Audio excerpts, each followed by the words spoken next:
Hello and welcome to HEB ISD. This is elementary parent video number 2 of a 3-part series. Hopefully you've already watched number 1 and then we'll also watch number 3 after this one is over. This presentation is coming to you courtesy of the HEB ISD Pre-Kindergarten and Family Engagement Department. We are glad you're here and want you to know that we are here to support you and we are only an email or phone call away. My name is Kelly Rawl, and I am the coordinator of our department. My email address is kellyrall@hebisd.edu. That's KELLYRALL at hebisd.edu. And my phone number is 817-399-2083. I hope you will reach out anytime that you or your family needs support, because that's what we're here for. This is our agenda for today. As a parent, you need to know about our pre-K programs, dress code, severe weather closings, and safety protocols. So let's get started. First, let's talk about our pre-kindergarten programs. If you don't have a younger child ready for pre-K, then you might need to know this so you can share it with family and friends. They might benefit from your insight. Please feel free to share. To begin with, we currently have 3 options for pre-K programming. First of all, we have 2 free pre-K programs. One is half-day and the other is full-day. This is our last year with half-day pre-K programs. Beginning with the 22-23 school year, all of our pre-K classes will be full-day classes. You can see the campuses currently offering each program. In order to attend a free pre-K program in HEB, your family must qualify. I'll share the qualification requirements with you in a minute, but there are multiple ways to qualify. The third pre-K option is our core knowledge tuition-based full-day pre-K program. It is currently being offered at 3 campuses, with 2 campuses at Veridian and 1 each at Meadow Creek and Spring Garden, for a total of 4 classes. We are hoping to add another CK pre-K for the 22-23 school year. If you're interested in the CK pre-K program, the cost is $6,500 per year, which can be divided up into monthly payments of $650 per month. This program is specifically for people who do not otherwise qualify. The program is 100% self-funded, and the tuition covers the cost of teachers, facilities, curriculum, field trip, materials, etc. There is also a $125 non-refundable supply fee that covers the cost of all school supplies, meaning that you do not need to go out and purchase your own school supplies. For more information, please go to the HEB ISD pre-K website. As I mentioned earlier, we have a free, no-cost pre-kindergarten program for children who turn 4 on or before September 1st of the current school year. All of these students must qualify once their age has been verified. This is because it is a state-based program, and it is intended for low-income or non-English speaking families. So you see before you the list of ways that a family can qualify. One of the simplest ways is by qualifying for free and reduced lunches. However, you cannot apply for free and reduced lunches until very close to the beginning or right after the beginning of the school year. So although that is one of the easiest ways to do that, it is also one of the latest ways to do that. Initially, we begin with other qualification criteria. For instance, if your child is unable to speak and understand the English language, and they can speak a little bit of English, but we have a test that is an English language proficiency test that each student must be tested with in order to verify their level of English proficiency. Also, students who are educationally disadvantaged qualify. This is based on current pay stubs. We already talked about free and reduced lunches. Students who are homeless also qualify for this program, as are children of active military members or the armed forces, or have parents who were killed during active duty. They can also qualify if they are currently or previously have been in state foster care or CPS. They may also qualify if they are a child of a person eligible for the Star of Texas Award, which means our first responders like police officers, firefighters, and EMTs.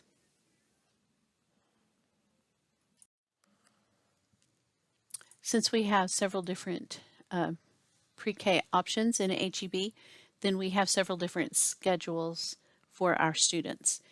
That means that your child's schedule will depend on the specific program that they are participating in. Now, most of our campuses are full-day pre-K classes, but we do still have 4 campuses with half-day pre-K. So if your student attends pre-K in the morning, then their class starts at 7:50 and ends at 10:55. If you have a kiddo in an afternoon class, then class begins at 7:55 and ends at 3:05. If your child attends a full day program, then their class begins at 7:50 and ends at 3:05. Here's where I take a little bird walk. Even though pre-K is not mandatory in the state of Texas, once they are enrolled in the school system, then tardies and absences are tracked and counted. So that means that once your student starts approaching 10 tardies or 10 absences, then you will be hearing from the school. If it goes beyond that, then you'll hear from the truancy officer. So just remember that not only do you not want your child to be truant, because that impacts you, but you also want to make sure that your student is reaping the full impact, the full benefit of their pre-K instruction. So just remember, attendance counts, and we really want to encourage you to bring your student to school at least 10 minutes early so that they can get their things put away and be prepared to start their class right on time. So beginning in the 22-23 school year, all of our pre-K classes will be full day programs, and those hours again are 7:50 to 3:05. Bus service is not provided for pre-K students in HEB, and I know that that presents a hardship for some families, but we have issues with some buses still not having seat belts, and safety is our main concern. So just remember, there's no bus service for pre-K. We do have some days where we dismiss early, and then because of bad weather, sometimes we will start late in the morning. So we have special schedules on those days. If we have early release, then our pre-K morning classes will attend from 7:50 to 9:50 a.m. and then the afternoon class would come from 9:50 to 11:50. So then all of our half-day classes would be finished by 11:50, and that gives 2 hours of class time for each group of students. If we have a late start, then our morning classes will be canceled, and our afternoon classes will follow their regular schedule.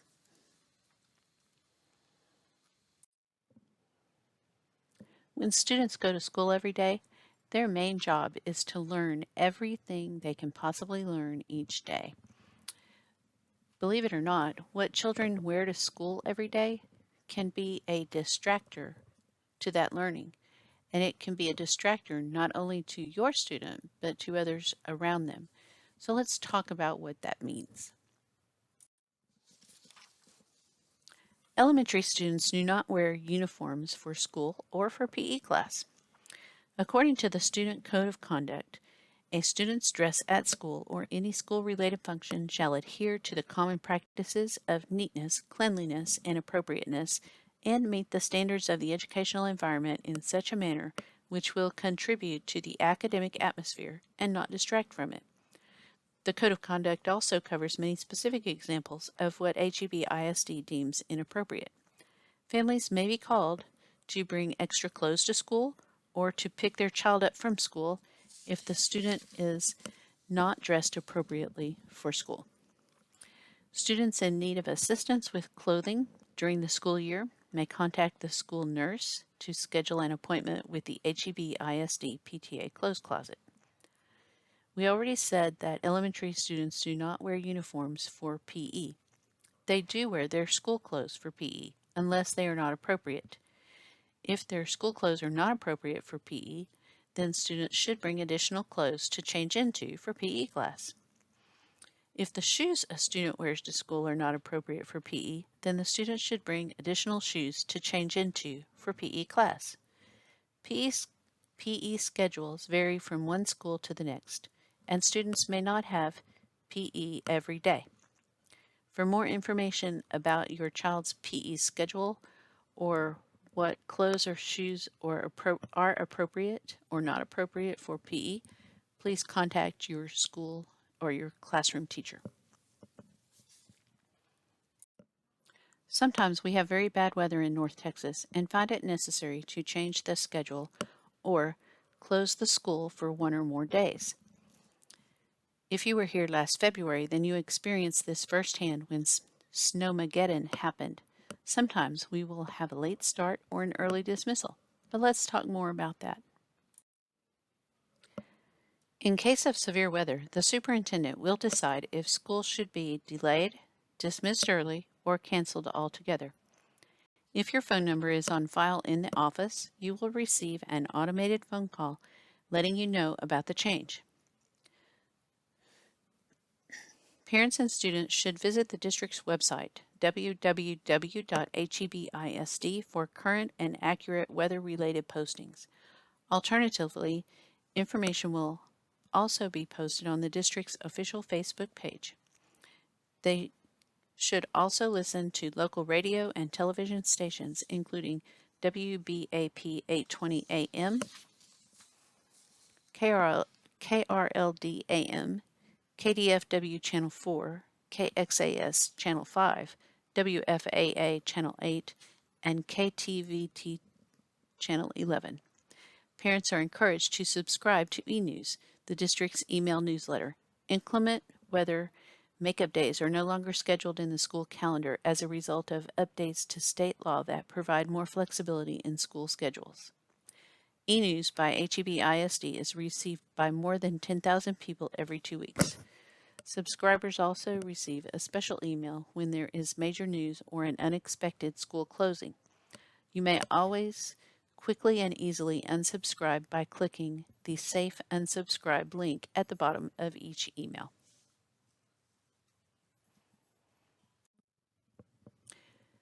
Keeping our students and staff safe in HEB ISD is one of our top priorities.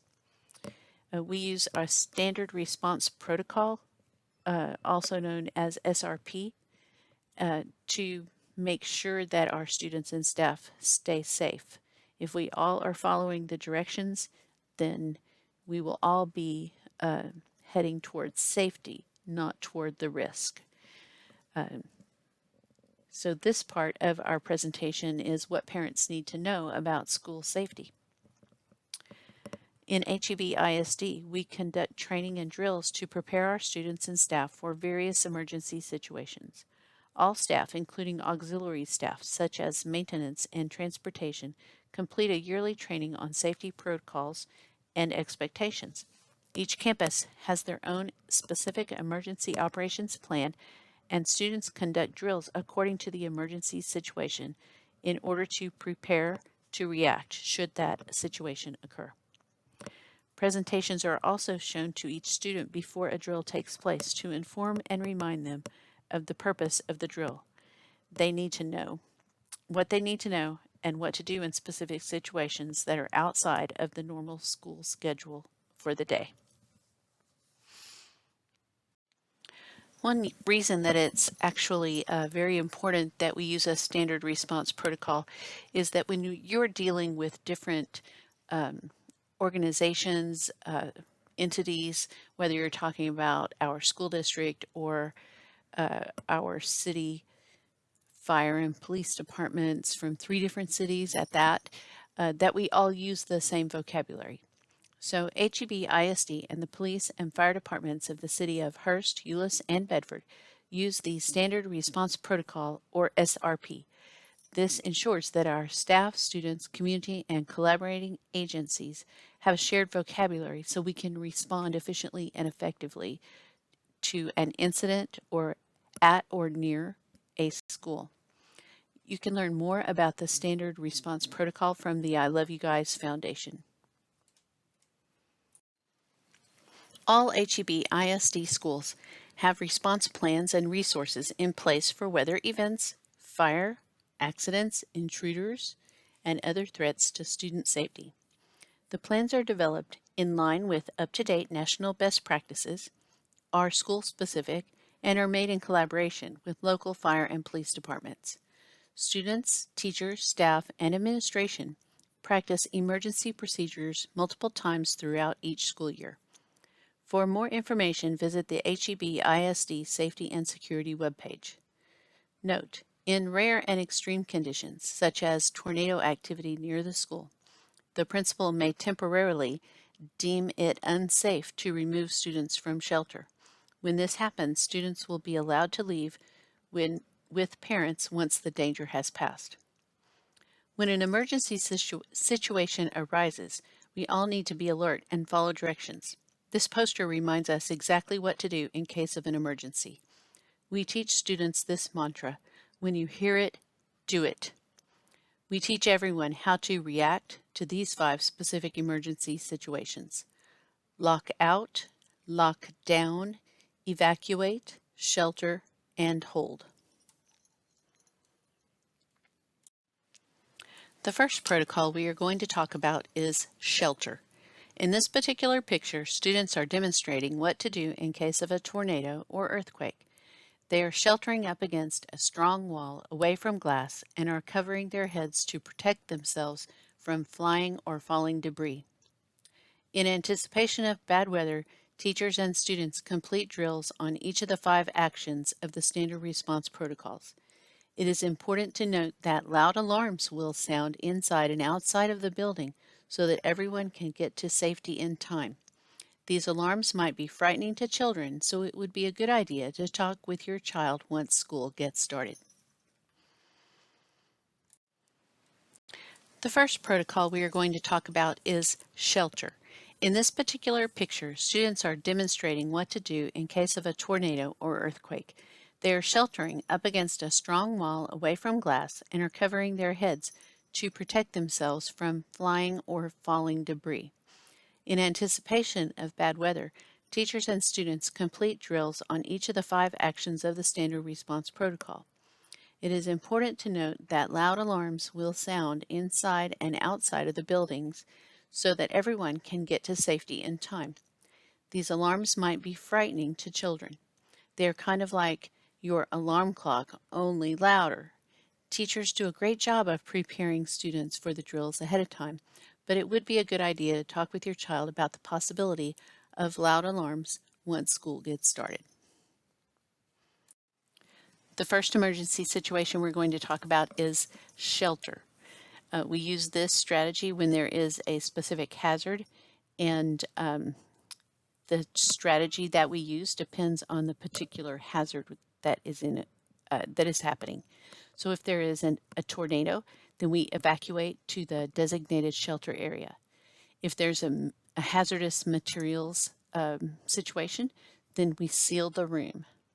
If there is an earthquake, drop, cover, and hold. And if there is a tsunami, then get to higher ground. I know that sounds a little funny. We don't have many of those in Texas, but That is just part of the standard response protocol, so it has to be included. During this time, the teacher will always lead the students in the steps for the specific safety strategy, and then they will take attendance to make sure that everyone in their charge is there with them.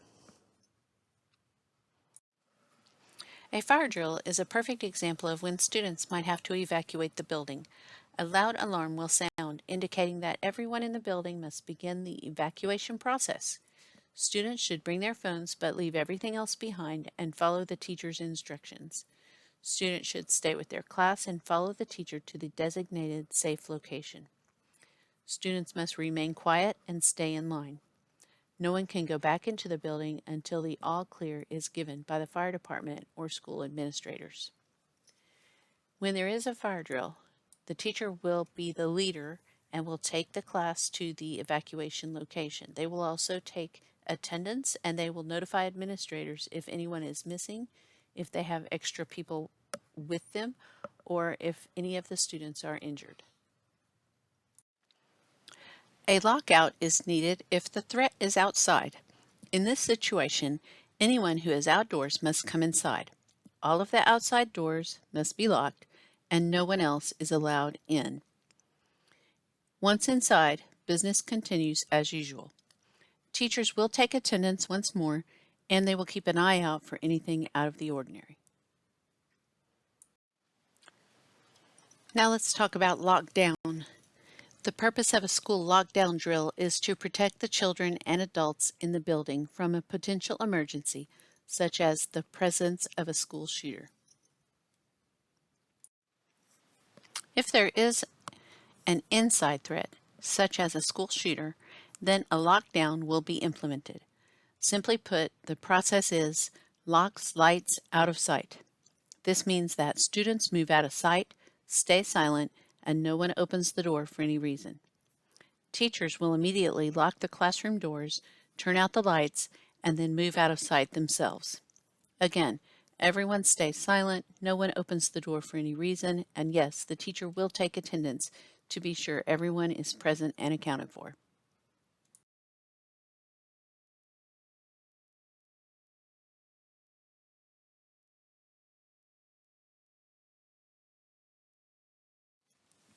This concludes part 2 of our Welcome to HEB ISD series. There is one more, so be sure to watch it to get the rest of the story. The HEB ISD Family Engagement Team is at your service. Please do not hesitate to contact us using the information above. Everyone on this list speaks English in addition to their first language. We are all ready and waiting to support you as much as possible. Have a wonderful school year!